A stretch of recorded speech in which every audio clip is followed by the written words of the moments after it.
வணக்கம். நம்பிக்கை நண்பனின் தவக்காலம் குறித்த முதல் காணொளிக்கு நீங்கள் அனைவரும் வழங்கிய ஆதரவுக்கு நன்றி. சிலுவை பாதை வரலாறு எனும் இரண்டாவது காணொளியுடன் உங்களை சந்திக்கிறோம். இது சிலுவை பாதையின் 14 நிலைகளுக்குமான சிந்தனைகளை தரக்கூடிய காணொளி அல்ல. மாறாக தவக்காலத்தில் நாம் முக்கியத்துவம் கொடுக்கும் சிலுவை பாதையின் வரலாறை விவரிக்கக்கூடிய ஒரு சிறிய முயற்சி. வாங்க பயணிப்போம்.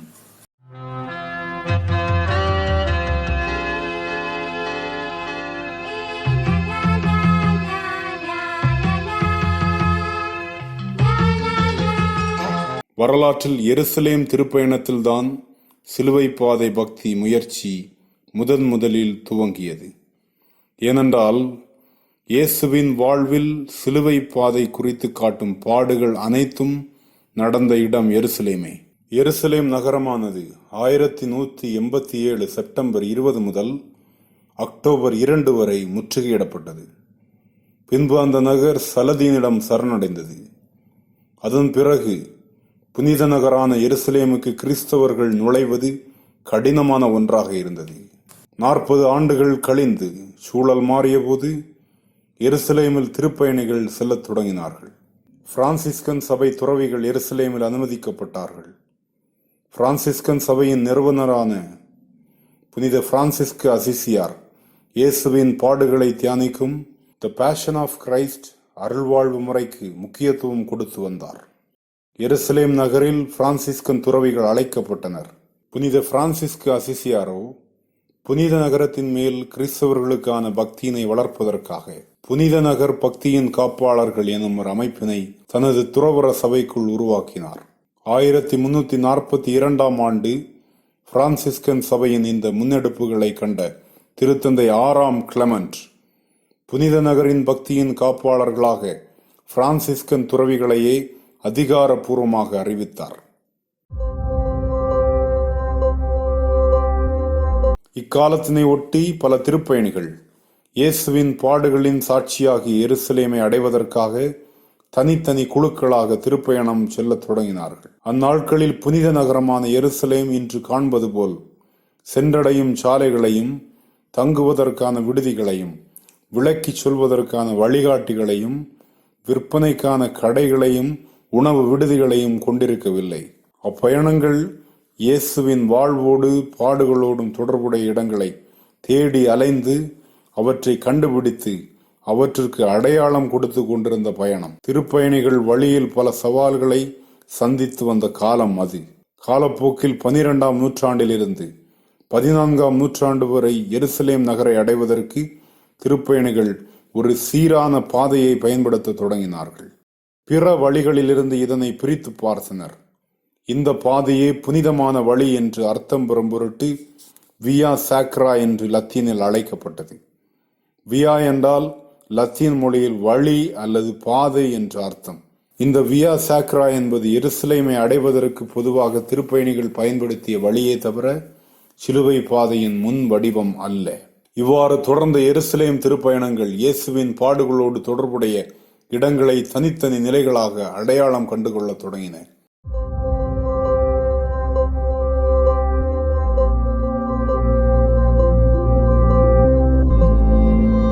இந்த பின்னணியில் சிலுவை பாதையின் முன்வடிவம் நமக்கு எங்கு கிடைக்கிறது என்பதை பார்த்தோம் என்றால், வரலாற்றில் பாடுகளின் பாதை அல்லது துயரம் நிறைந்த பாதை என்று லத்தீனிலே அழைக்கப்படும் வியா டோலரோசா தான் சிலுவை பாதைக்கான முதல் வடிவமாக உள்ளது. வியா டோலரோசா என்றால் என்ன? எருசலேம் நகரில் திருப்பயணிகள் இயேசுவின் இறப்பு தொடர்பான இடங்களை எல்லாம் பார்வையிட்ட போது இயேசு சிலுவையில் அறையப்பட்ட அந்த ஒரு நாளில் அவர் தீர்ப்பிடப்பட்டது. அதை தொடர்ந்து அழைத்து செல்லப்பட்ட இடங்கள், சிலுவை சுமந்த பாதை, அவர் சிலுவையில் அறையப்பட்ட இடம், அடக்கம் செய்யப்பட்ட இடம், இவைகளை ஒரு பாதையில் நிறுத்தி பயணமாக பயணித்து அந்த நிறுத்தங்களில் தியானித்து வந்தனர். இவ்வாறு எருசலேம் நகரில் இயேசு பிலாத்துவினால் தீர்ப்புக்கு உள்ளாக்கப்பட்டு பிலாத்து தங்கியிருந்த அந்தோனியா கோட்டைக்கும் அவர் இறுதியாக அடக்கம் செய்யப்பட்ட இயேசுவின் கல்லறை கோயிலான த ஹோலி செப்புல்கர் ஆலயத்திற்கும் இடையே உள்ள பாதையை வியா டோலரோசா என்று அழைத்தனர். அதாவது இயேசு அந்த பாதையை, சிலுவையை சுமந்து கொண்டு பாடுகளுடனும் வலியுடனும் கடந்ததால் அது பாடுகளின் பாதை அல்லது துயரம் நிறைந்த பாதை என்று குறிப்பிடப்பட்டது. இங்குதான் 14 நிறுத்தங்கள் என்று சிலுவை பாதை இன்றைய வடிவம் பெறும் முன்பு திருப்பயணிகளால் சிலுவை பாதை செய்யப்பட்டது. காலப்போக்கில் இந்த வியா டோலரோசா என்னும் பாடுகளின் பாதை திருப்பயணிகளை எளிதில் பயணிக்கும் வசதிகளுடன் மாற்றியமைக்கப்பட்டது. வியா டோலரோசா எப்படி நாம் முன்பு பார்த்த வியா சாக்ராவிலிருந்து வேறுபடுகிறது என்றால், வியா சாக்ரா எனும் புனித பாதை திருப்பயணிகள் வெளி இடத்திலிருந்து எருசலேமை அடைய பயன்படுத்திய ஒரு பாதை. ஆனால் வியா டோலரோசா என்னும் பாடுகளின் பாதை எருசலேம் நகருக்கு உள்ளேயே இயேசு தனது தீர்ப்புக்கும் சிலுவை மரணத்திற்கும் இடையே பயணித்து பின்பு கல்லறையில் வைக்கப்பட்ட பாதை. இந்த இயேசுவின் பாடுகளின் பாதை ஏதோ ஒரு நேரான பாதை அல்ல, மாறாக பல தெருக்களை உள்ளடக்கிய ஒரு வழி.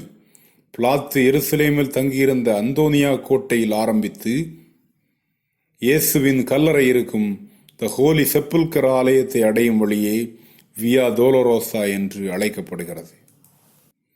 திருத்தந்தை 6ஆம் கிளமண்ட் பிரான்சிஸ்கன் துறவிகளை திருநகரின் பக்தியின் காப்பாளர்கள் என அறிவித்திருந்ததால் லத்தீன் கத்தோலிக்க திருப்பயணிகளுக்கு எருசலேம் திருநகரில் வழிகாட்டவும், திருநகரில் திருப்பயணிகளுக்கு பாதுகாப்பாளர்களாகவும், திருநகரில் கத்தோலிக்க திரு அவையின் கட்டுப்பாட்டில் உள்ள திருத்தலங்களை பராமரிக்கவும் பிரான்சிஸ்கன் துறவிகள் கேட்டுக்கொள்ளப்பட்டனர். எனவே திருநகரில் கிறிஸ்துவின் பாடுகள் குறித்த இடங்களை சுட்டிக்காட்டி முறையான விளக்கத்தினை அவர்களே கத்தோலிக்க கிறிஸ்தவர்களுக்கு கொடுக்க வேண்டும் எனவும் திருத்தந்தை அவர்களை கேட்டுக்கொண்டார். எனவே 1350 பிரான்சிஸ்கன் துறவிகள் வியா டோலரோசா பாதையில் திருப்பயணிகளை அழைத்துச் சென்று ஜெபித்தார்கள். அவர்கள் முதலில் இயேசுவின் கல்லறை கோவிலான ஹோலி செப்புல்கர் ஆலயத்திலிருந்து ஆரம்பித்து பிலாத்துவின் உறைவிடமான அந்தோனியா கோட்டை வரை முதலில் தலைகீழாகவே திருப்பயணிகளை அழைத்து வந்து ஒரு சுற்றுப்பாதையாக இயேசுவின் கல்லறை ஆலயமான செப்புல்கர் ஆலயத்திலேயே மறுபடியும் அவர்களை கொண்டு வந்து சேர்த்தனர். 1517ஆம் ஆண்டிலிருந்துதான் கிறிஸ்துவின் பாடுகளை படிப்படியாக நாம் தியானிக்க வேண்டும் என்னும் முயற்சியில் பிலாத்துவின் வீடான அந்தோனியா கோட்டையிலிருந்து இயேசு சிலுவையில் அறையப்பட்ட கொல்கொதா மலைக்கும் பின்பு இயேசுவின் கல்லறைக்கும் என இப்போது சிலுவை பாதை தியானிக்கப்படும் வடிவத்தில் மாற்றி அமைத்தனர். இவ்வாறு எருசலேமில் மட்டுமே சிலுவை பாதையானது செய்யப்பட்டு வந்தது.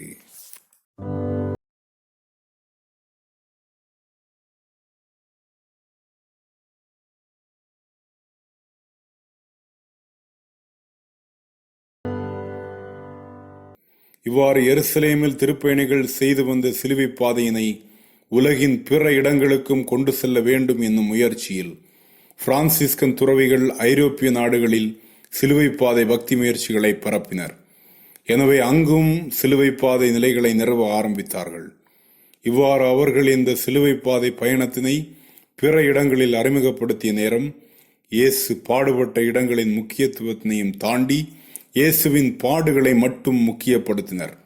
எனவே ஐரோப்பிய நாடுகளிலேயே இது சிலுவையின் வழி அல்லது சிலுவையின் பாதை என்று பொருள் கொள்ளுமாறு சிலுவை பாதை, அதாவது வியா குரூசிஸ் என்று லத்தீனில் அழைக்கப்பட்டது. பின்பு தொடர்ந்து உலகம் முழுவதும் உள்ள இடங்களில், ஆலயங்களில் மற்றும் ஆலயம் தொடர்பான இடங்களிலும் சிலுவை பாதை நிலைகள் தற்போது நிறுவப்படுகின்றன. எங்கும் சிலுவை பாதை செய்யப்படுகிறது. இவ்வாறாக வரலாறு எவ்வாறு ஒரு வியா டோலரோசா என்னும் பாதையை எருசலேமில் அமைத்து தந்ததோ அவ்வாறே கத்தோலிக்கர்களின் நம்பிக்கை ஒரு வியா குரூசிஸ், அதாவது சிலுவை பாதையை நமக்கு தந்தது. பாடுகளே வெற்றிக்கு பாதை அமைக்கின்றன என்பதை உணர்த்தும் சிலுவை பாதையின் வரலாற்றின் ஒரு பகுதி இதுவே. எனவே வரலாறும் நம்பிக்கையும் நமக்கு வழங்கிய சிலுவை பாதையில் துணிவுடன் பயணிப்போம். தாங்கள் இந்த காணொளியை முழுமையாக கண்டதற்கு நன்றிகள். சிலுவை பாதையின் நிலைகள் எப்படி 14 ஆயின, அதற்கு முன்பு எந்தெந்த மாற்றங்கள் பெற்றன போன்ற தகவல்களுடன் நம்பிக்கை நண்பனின் அடுத்த காணொளியில் சந்திப்போம். இந்த வீடியோ பிடித்திருந்தால் லைக் செய்யவும், இதுபோன்ற பதிவுகளுக்கு உங்கள் ஆதரவை தர விரும்பினால் எங்கள் நம்பிக்கை நண்பன் சேனலை சப்ஸ்கிரைப் செய்து ஷேர் செய்யவும். நன்றிகள். சந்திப்போம்.